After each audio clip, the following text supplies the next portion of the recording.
ದಯವಿಟ್ಟು ನಮ್ಮ ಚಾನಲನ್ನು ಸಬ್ಸ್ಕ್ರೈಬ್ ಮಾಡಿ. ಹೊಸ ಕಥೆಗೆ ನಿಮಗೆಲ್ಲರಿಗೂ ಸ್ವಾಗತ. ನನ್ನ ಗಂಡನ ಸ್ನೇಹಿತ ಮನೆಗೆ ಬಂದು ನನಗೆ ಒಂದ್ಸಾರಿ ತೋರಿಸು ಅಂತ ಕೇಳ್ದ.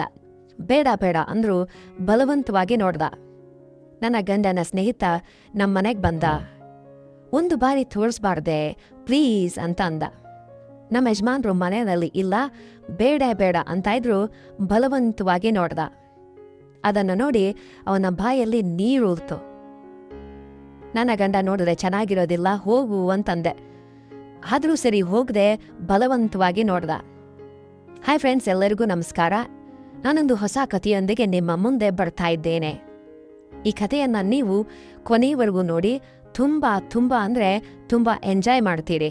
ಹಾಗೆ ನಮ್ಮ ಚಾನಲನ್ನು ದಯವಿಟ್ಟು ಸಬ್ಸ್ಕ್ರೈಬ್ ಮಾಡ್ಕೊಳ್ಳಿ, ಲೈಕ್ ಮಾಡಿ, ಶೇರ್ ಮಾಡಿ. ನಿಮ್ಮ ಒಂದು ಸಪೋರ್ಟ್ ನಮಗೆ ತುಂಬ ಇಂಪಾರ್ಟೆಂಟ್. ನನ್ನ ಹೆಸರು ಕಾವ್ಯ. ನಾನು ಹೌಸ್ ವೈಫ್, ಮನೆಯಲ್ಲೇ ಇರ್ತೇನೆ. ನನ್ನ ಗಂಡ ಕೆಲಸ ಮಾಡ್ತಾರೆ. ಅವರಿಗೆ ತುಂಬ ಜನ ಸ್ನೇಹಿತರಿದ್ದಾರೆ. ಆದರೆ ಒಬ್ಬ ಸ್ನೇಹಿತ ನಮಗೆ ತುಂಬ ಕ್ಲೋಸ್ ಆಗಿದ್ದಾನೆ. ನಮ್ಮೊಂದಿಗೆ ಫ್ಯಾಮಿಲಿ ಫ್ರೆಂಡ್ ಥರ ಇರ್ತಾನೆ. ಅವನ ಹೆಸರು ಪ್ರೀತಮ್. ತುಂಬ ಸಲ ನಮ್ಮ ಮನೆಗೆ ಬಂದಿದ್ದಾನೆ. ಆದರೆ ಒಂದು ದಿನ ನನ್ನ ಗಂಡ ಇಲ್ಲದೇ ಇದ್ದಾಗ ಮನೆಗೆ ಬಂದ. ಅವನು ಕೂಡ ನನ್ನ ಗಂಡನ ಜೊತೆಯಲ್ಲೇ ಕೆಲಸ ಮಾಡ್ತಾನೆ. ಆ ದಿನ ನಮ್ಮ ಮನೆಯವರು ಕೆಲಸಕ್ಕೆ ಹೋಗಿದ್ರು. ಆದರೆ ಅವನು ಮಾತ್ರ ಕೆಲಸಕ್ಕೆ ರಜಾ ಹಾಕಿ ನಮ್ಮ ಮನೆಗೆ ಬಂದಿದ್ದ. ನಾನು ಕ್ಯಾಶುವಲ್ ಆಗಿ ಬಂದಿದ್ದಾನೆ ಬಿಡು ಅಂತ ಅನ್ಕೊಂಡೆ. ಆದರೆ ಹೀಗೆ ಮಾಡ್ತಾನೆ ಅಂಥೇಳಿ ನಾನು ಮನಸ್ಸಿನಲ್ಲೂ ಅನ್ಕೊಂಡಿರಲಿಲ್ಲ, ನಾನು ಊಹಿಸಿರ್ಲಿಲ್ಲ. ಯಾಕಂದ್ರೆ ಪ್ರೀತಮ್ ನನಗೆ ತುಂಬ ಕಾಲದಿಂದ ಗೊತ್ತು. ಆದ್ರಿಂದ ನನಗೆ ಏನೂ ಅನ್ಸಿರ್ಲಿಲ್ಲ. ಇಂಥವನು ಅಲ್ಲ ಅಂತ ನಾನು ನಂಬಿದ್ದೆ. ಆದರೆ ಇಷ್ಟೊಂದೆಲ್ಲ ಕೆಲಸ ಮಾಡ್ತಾನೆ ಅಂತ ಅಂದ್ಕೊಂಡಿರಲಿಲ್ಲ. ನಾನು ಮನೆಯಲ್ಲಿ ಕೆಲಸ ಮಾಡ್ಕೊಳ್ತಾ ಇದ್ದೆ. ನಮ್ಮವರನ್ನು ನಾನು ಆಫೀಸಿಗೆ ಕಳಿಸಿ ಅರ್ಧ ಗಂಟೆ ಆಗ್ತಾ ಇತ್ತು. ಡೋರ್ ಹತ್ರ ಬಂದ ಪ್ರೀತಮ್. ನಾನು ಒಳಗಡೆ ಇದ್ದೆ. ಹಾಗೆ ನನ್ನ ಕೆಲಸದಲ್ಲಿ ನಾನಿದ್ದಾಗ ಒಂದು ಕಾಲಿಂಗ್ ಬೆಲ್ ಮೊಳಗಿತು. ಅಬ್ಬಾ, ಈಗ ಯಾರಾಗಿರ್ತಾರೆ ಅಂತ ನಾನು ಅನ್ಕೊಂಡೆ. ಅವನೆಲ್ಲ ಪಕ್ಕಕ್ಕಿಟ್ಟು ಒಳಗಿಂದ ಹೊರಗೆ ಬಂದು ಬಾಗಿಲನ್ನು ಓಪನ್ ಮಾಡಿದೆ. ಓಪನ್ ಮಾಡಿ ನೋಡೋಷ್ಟರಲ್ಲಿ ಹೊರಗಡೆ ಪ್ರೀತಮ್ ನನಗೆ ಪರಿಚಯ ಮುಂಚೆ ಇರೋದ್ರಿಂದ ಪ್ರೀತಮ್ ಬಾ ಒಳಗಡೆ ಅಂತಂದೆ. ನಾನು ಪ್ರೀತಮ್ನನ್ನ ಹೆಸರಿಟ್ಟೇ ಕರಿತೀನಿ. ಅದರಿಂದ ಅವನನ್ನ ಪ್ರೀತಮ್ ಒಳಗಡೆ ಬಾ ಅಂತ ಕರೆದೆ. ಪ್ರೀತಮ್ ಒಳಗಡೆ ಬಂದು ಕೂತ್ಕೊಂಡ. ಬಾ ಪ್ರೀತಮ್ ಕೂತ್ಕೊಂಡೆ. ಒಳಗಡೆ ಬಂದು ಕೂತ. ಇರು ಪ್ರೀತಮ್, ಈಗಲೇ ಬರ್ತೇನೆ ಅಂಥೇಳಿ, ಎಲ್ಲ ಕೆಲಸ ಅಲ್ಲೇ ಇದೆ ಅಂಥೇಳಿ ನಾನು ಒಳಗಡೆ ಹೋದೆ. ಅವನು ಆ ಕಡೆ ಕೂತು ಪೇಪರನ್ನ ನೋಡ್ತಾ ಇದ್ದ. ಪ್ರೀತಮ್ ನನಗೆ ಒಳಗಿನ ಕೆಲಸ ಕಂಪ್ಲೀಟ್ ಆಗೋವರೆಗೂ ಪಾಪ ಹೊರಗಡೆ ಒಬ್ಬನೇ ಕೂತಿದ್ದ. ನಾನು ಕೆಲಸ ಅರ್ಧಂಬರ್ಧ ಅಲ್ಲೇ ಬಿಟ್ಟಿದ್ದೆ. ನಾನು ಆ ಕೆಲಸವನ್ನ ಕಂಪ್ಲೀಟ್ ಮಾಡಿಕೊಂಡು ಹೊರಗೆ ಬರೋಷ್ಟರಲ್ಲಿ ಸುಮಾರು ಒಂದು 15 ನಿಮಿಷ ಆಯಿತು. ಹಾಲ್ಗೆ ಬಂದು, ಅಯ್ಯೋ ಪ್ರೀತಮ್, ನೀನೊಬ್ಬನೇ ಇಲ್ಲಿ ಕೂರಿಸಿ ನಾನು ಕೆಲಸದಲ್ಲಿ ಮುಳುಗಿ ಹೋಗ್ಬಿಟ್ಟೆ ಅಂತ ಅಂದೆ. ಆಗ ಪ್ರೀತಮ್, ಪರವಾಗಿಲ್ಲ ಕಾವ್ಯ, ಕೆಲಸ ಇರೋ ಟೈಮ್ನಲ್ಲೇ ನಾನು ಬಂದೆ ಅಂತ ಅಂದ. ಹೌದು, ಇಷ್ಟಕ್ಕೂ ನೀನು ಕೆಲಸಕ್ಕೆ ಹೋಗ್ಲಿಲ್ವಾ ಇವತ್ತು ಅಂತ ಕೇಳಿದೆ. ಯಾಕಂದ್ರೆ ನಮ್ಮ ಮನೆಯವ್ರು ಕೆಲಸಕ್ಕೆ ಹೋಗಿದ್ರು. ಇಲ್ಲ, ಈ ದಿನ ನಾನು ರಜೆ ಹಾಕ್ಕೊಂಡಿದ್ದೇನೆ, ಅದಕ್ಕೆ ಹಾಗೆ ನಿನ್ನನ್ನು ಮಾತನಾಡಿಸ್ಕೊಂಡು ಹೋಗೋಣ ಅಂತೇಳಿ ಬಂದೆ ಕಾವ್ಯ ಅಂತ ಅಂದ. ದೊಡ್ಡ ಜೋಕಪ್ಪ ಇದು ಅಂತ ನಾನು ನಗ್ತಾ ಇದ್ದೀನಿ ನೋಡು ಅಂತಂತಂದೆ. ಅವನೊಂದ, ಇಲ್ಲ ನಾನು ಜೋಕ್ ಮಾಡ್ತಾ ಇಲ್ಲ, ನಿಜ ಹೇಳ್ತಾ ಇದ್ದೀನಿ. ನಿನಗೆ ಜೋಕ್ ಮಾಡ್ತಾ ಇರೋ ಥರ ಅನ್ನಿಸ್ತಾ ಇದೆಯಾ ಕಾವ್ಯ ಅಂತಂದ. ಮತ್ತೆ ಇಲ್ಲದಿದ್ರೆ ನಿನ್ನನ್ನು ಮಾತಾಡಿಸ್ಬೇಕು ಅಂತ ಬಂದೆ ಅಂತೀಯಲ್ಲ ಅಂತ ಕೆಲಸ ನನ್ನ ಹತ್ರ ಏನಿದೆ? ಹೌದು, ಆಗಲೇ ಟಿಫಿನ್ ಮಾಡಿ ಮನೆಯಲ್ಲೇ ಕೂತ್ರೆ ಬೋರ್ ಹೊಡಿಯುತ್ತೆ ಅಂಥೇಳಿ ನಾನು ಬಂದೆ ಅಂತಂದ. ಇಲ್ಲದಿದ್ರೆ ಇನ್ನು ಎಲ್ಗಾರ ಹೋಗ್ತಾ ಇದ್ದೆ ಅಲ್ವಾ, ನಿನ್ನನ್ನು ಮಾತಾಡಿಸ್ಬೇಕು ಅಂತ ಇಷ್ಟೊಂದು ದೂರ ಬಂದೆ ಅಂತ ಅಂದ. ನಿನ್ನ ಗಂಡ ಡ್ಯೂಟಿಗೆ ಹೋದಂತಿದ್ದಾರೆ ಅಲ್ವಾ? ಅವ್ನು ನನಗೆ ಹೋಗ್ಬೇಕಾದ್ರೆ ಫೋನ್ ಮಾಡ್ದ, ಬರ್ತಾ ಇದ್ಯಾ ಅಂತ. ಇಲ್ಲ, ನಾನು ಈ ದಿನ ರಜೆ ಹಾಕ್ಕೊಂಡಿದ್ದೇನೆ ಅಂತ. ಯಾಕಂದ್ರೆ ಬೇರೆ ಕೆಲಸ ಇದೆ ಅಂತ ನಾನು ನಿನ್ನ ಗಂಡನಿಗೆ ಹೇಳ್ದೆ ಅಂತ. ನನಗೂ ಹೇಳ ಅವ್ರದ್ದು ಕೆಲ್ಸವಾ ಅಂತ ಕೇಳ್ದ. ನಿನ್ನ ಗಂಡ ಹಾಗೆ ಕೇಳಿದ ತಕ್ಷಣ ಎಲ್ಲವನ್ನೂ ಹೇಳ್ಬಿಡ್ತಾರ? ನನಗೆ ಕೆಲವೊಂದು ಸೀಕ್ರೆಟ್ಸ್ ಇರುತ್ತೆ ಕಣೋ ಅಂತ ಹೇಳ್ದೆ. ಪ್ರೀತಮವನ ಮಾತನ್ನ ಕೇಳಿ ನಾನು ಸ್ವಲ್ಪ ನಕ್ಕೆ. ಸರಿ ಬಿಡು, ನಿಮ್ಮ ಗೆಳೆಯರ ಹರಟೆ ನನಗೆ ಯಾಕೆ ನಿಮ್ಮಿಬ್ಬರ ಸೀಕ್ರೆಟ್ಸ್ ನನಗೆ ಯಾಕೆ ಬಿಡು ಅಂತ ಹೇಳಿದೆ. ಆಗ ಪ್ರೀತಮ್ ಕೂಡ ಸರಿ ಬಿಡು, ಆದರೆ ನೀನು ಆಗಲೇ ಒಳಗಡೆ ಏನು ಮಾಡ್ತಾ ಇದ್ದೆ, ಅಷ್ಟೊಂದು ಬ್ಯುಸಿಯಾಗಿ ಏನು ಕೆಲಸ ಮಾಡ್ತಾ ಇದ್ದೆ ಕಾವ್ಯ ಅಂತಂದ. ಅವ್ರು ಹೋಗಿದ್ದು ಈಗ ತಾನೆ ಅಲ್ವಾ, ಇನ್ನೂ ತುಂಬ ಕೆಲಸಗಳಿದ್ದಾವೆ, ಇನ್ನು ಮನೆ ಕೆಲಸಗಳು ಮುಗಿದಿಲ್ಲ ಅಂತ ಹೇಳ್ದೆ. ಮತ್ತೆ ಈಗಲೇ ಕಂಪ್ಲೀಟ್ ಮಾಡ್ಕೊಂಡಿದ್ಯಾ ಅಲ್ವಾ ಅಂತಂದ. ಎಲ್ಲ ಕೆಲಸ ಮುಗಿಸ್ಕೊಂಡಿದ್ಯಾ ಅಲ್ವಾ ಅಂತಂದ. ಇನ್ನೂ ಇದ್ದಾವೆ, ಆದರೆ ನೀನು ಬಂದಿಯಲ್ಲ ಅದಕ್ಕೆ ಅವುಗಳನ್ನು ಪೋಸ್ಟ್ಪಾನ್ ಮಾಡಿಕೊಂಡೆ, ಇಲ್ದಿದ್ರೆ ನೀನು ಹೊರಟು ಹೋಗ್ತೀಯಲ್ವಾ ಅಂತ.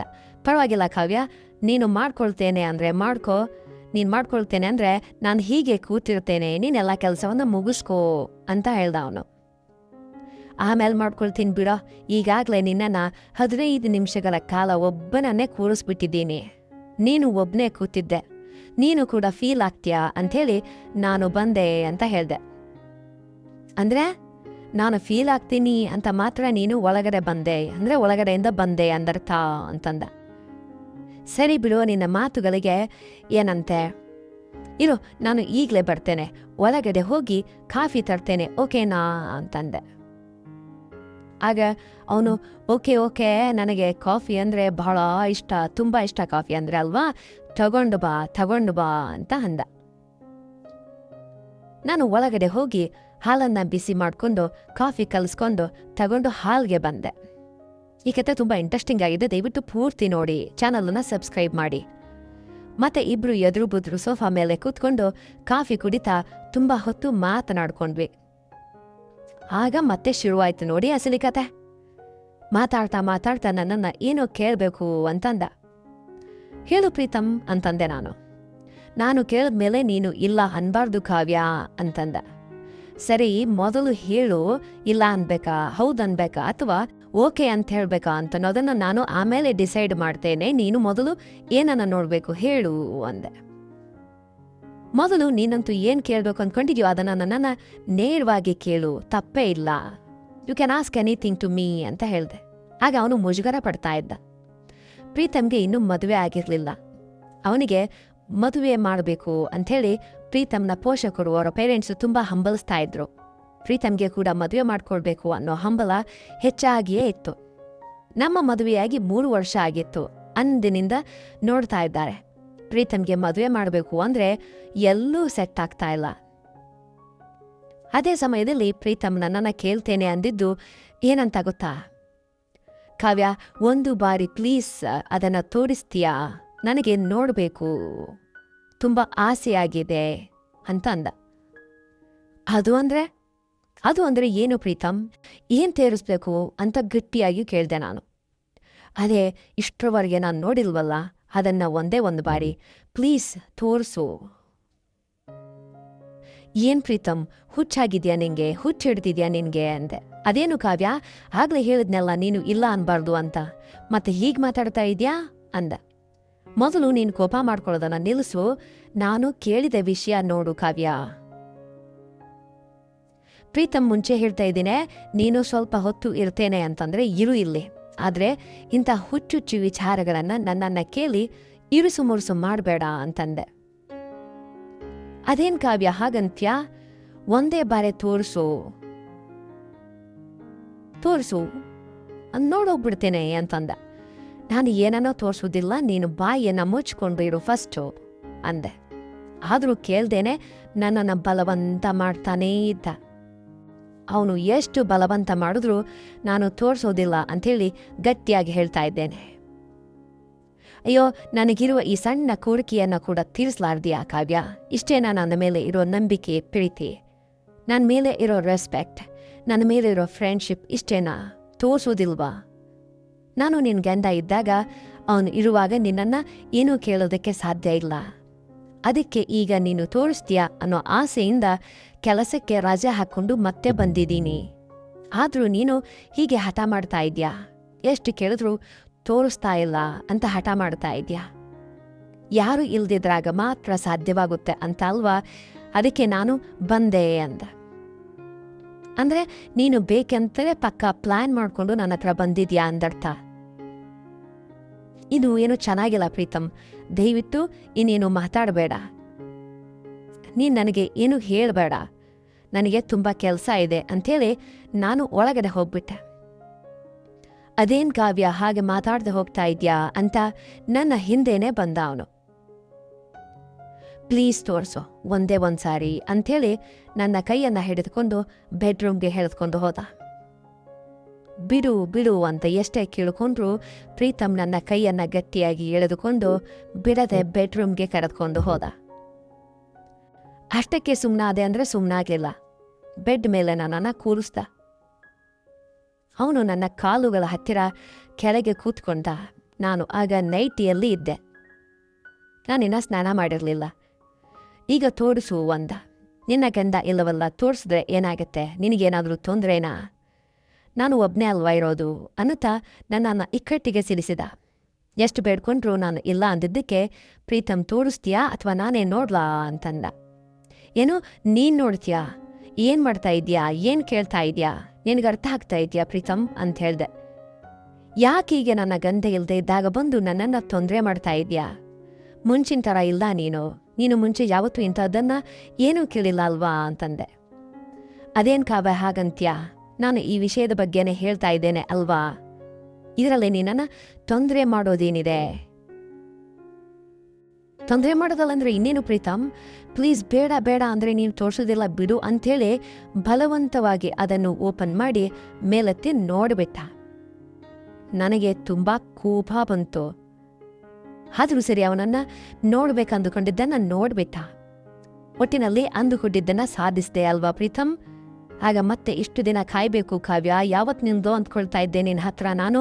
ಅವನಿಲ್ದೇ ಇದ್ದಾಗ ಬರಬೇಕು, ನಿನ್ನನ್ನು ತೋರಿಸು ಅಂತ ಕೇಳಬೇಕು, ನೋಡಬೇಕು ಅಂತೇಳಿ. ಆದರೆ ಈ ದಿನ ನೆರವೇರಿತು. ತುಂಬ ಅಂದರೆ ತುಂಬ ಚೆನ್ನಾಗಿದೆ ಕಾವ್ಯ. ಇಷ್ಟು ಚೆನ್ನಾಗಿರುತ್ತೆ ಅಂದ್ಕೊಂಡಿರಲಿಲ್ಲ. ಇಲ್ಲದೇ ಇದ್ರೆ ಯಾವಾಗಲೂ ನೋಡ್ತಾ ಇದ್ದೆ ಅಂತ ಹೇಳ್ದ. ನಿನಗೆ ಅಷ್ಟೊಂದು ಚೆನ್ನಾಗಿಷ್ಟವಾಯ್ತಾ ಪ್ರೀತಮ್ ಅಂತ ಹೇಳ್ದೆ. ಹೌದು ಕಾವ್ಯ, ತುಂಬ ತುಂಬ ಅಂದರೆ ತುಂಬ ಚೆನ್ನಾಗಿಷ್ಟ ಆಯಿತು. ಇಷ್ಟು ದಿನ ನನಗೆ ತೋರಿಸದೆ ಬಚ್ಚಿಟ್ಟಿದ್ದೆ ಅಂತಂದ. ನೀನು ನೀನು ತೋರಿಸ್ತೀಯೋ ಏನೋ ಅಂದ್ಕೊಂಡ್ರೆ ನೀನು ತೋರಿಸದೇ ಇದ್ದಕ್ಕೆ ನಾನೇ ನೋಡಬೇಕಾದ ಪರಿಸ್ಥಿತಿ ಬಂತು. ಅದು ಕೂಡ ಬಲವಂತವಾಗಿ ಹೇಗಾದರೂ ನಾನು ನೋಡಬೇಕು ಅಂತ ಅಂದ್ಕೊಂಡೆ. ನೋಡಿದೆ, ತುಂಬ ಚೆನ್ನಾಗಿದೆ. ನಾನಂತೂ ತುಂಬ ತುಂಬ ಹ್ಯಾಪಿಯಾಗಿದ್ದೇನೆ.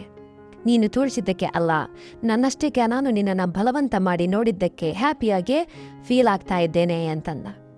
ಇಷ್ಟಕ್ಕೂ ಏನು ಮಾಡೋಣ ಅಂತ ಕೇಳಿದೆ. ನೀನು ಹೇಳಬೇಕು, ನೀನೇ ಮಾಡಬೇಕು, ಇನ್ನೇನು ಮಾಡಿದ್ರು ನನ್ನ ಬಗ್ಗೆ ನಿನಗೆ ಗೊತ್ತು. ನಾನು ನಿನಗೆ ಏನೂ ಹೇಳೋ ಅವಶ್ಯಕತೆ ಇಲ್ಲ ಅಂತಂದ. ಇಷ್ಟು ದಿನ ನೀನು ನೋಡುವ ಮುಂಚೆ ಓಕೆ, ಆದರೆ ಈಗ ನೀನು ನೋಡಿದ್ಯಾ, ನಿನಗೆ ತುಂಬ ಇಷ್ಟವಾಗಿದೆ ಕೂಡ. ಈಗ ನಾನು ನಿನ್ನನ್ನು ಇಲ್ಲ ಅಂತ ಹೇಳೋಕ್ಕಾಗಲ್ಲ, ಬೇಡ ಅಂತಲೂ ಹೇಳೋಕ್ಕಾಗಲ್ಲ. ನಿನಗೆ ಅದು ದಕ್ಕುವಂತೆ ಮಾಡ್ತೇನೆ, ಟೈಮ್ ನೋಡಿ ಹೇಳ್ತೇನೆ ಅಂಥೇಳಿ ತಕ್ಷಣ ಪ್ರೀತಮ್ ತುಂಬ ಹ್ಯಾಪಿಯಾಗಿ ಫೀಲ್ ಆದ. ಥ್ಯಾಂಕ್ ಯು ಕಾವ್ಯ, ಇಷ್ಟೊಂದು ಬೇಗ ಒಪ್ಪಿಕೊಳ್ತೀಯಾ ಅಂತ ಅನ್ಕೊಂಡಿರಲಿಲ್ಲ. ಇನ್ನು ಅವನು ಕೆಲಸಕ್ಕೆ ಹೋಗಲಿ, ಅದು ನಿನ್ನದೇ ಖಂಡಿತ ಅಂದೆ. ನೀನು ನನಗೆ ಫೋನ್ ಮಾಡಿ ಮತ್ತೆ ಹೇಳಬೇಕು, ನಾನು ಕಾಯ್ತಾ ಇರ್ತೇನೆ ನಿನ್ನ ಫೋನ್ಗಾಗಿ, ನಿನ್ನ ಮಾತಿಗಾಗಿ, ನಿನ್ನ ಕರೆಗಾಗಿ ಅಂತ ಹೇಳಿ ಹೋಗ್ತೀನಿ ಕಾವ್ಯ ಅಂತ ಹೊರಟು ಹೋದ. ಆಗ ನಾನು ಸರಿ ಪ್ರೀತಮ್, ನೀನು ಹೋಗು, ನಾನು ನಿನಗೆ ಫೋನ್ ಮಾಡ್ತೇನೆ ಸರಿನಾ ಅಂತ ಹೇಳಿದೆ. ಆಮೇಲೆ ಟೈಮ್ ನೋಡಿ ನಮ್ಮವರು ಆಫೀಸ್ಗೆ ಹೋದ ನಂತರ ಒಂದು ದಿನ ಪ್ರೀತಮ್ಗೆ ಫೋನ್ ಮಾಡಿದೆ. ಅವತ್ತು ನಾನು ಒಬ್ಳೇ ಇದ್ದೆ. ಪ್ರೀತಮ್, ನೀನು ಅಂದ್ಕೊಂಡಿದ್ದು ಓಕೆ ಮಾಡಿದ್ದೀನಿ, ಇನ್ನು ನಿನ್ನ ಮನಸ್ಸಿಗೆ ಬಂದಂತೆ ಹಬ್ಬ ಮಾಡ್ಕೊಂಬಿಡು, ಅವಳು ಮನೆಯಲ್ಲಿಲ್ಲ.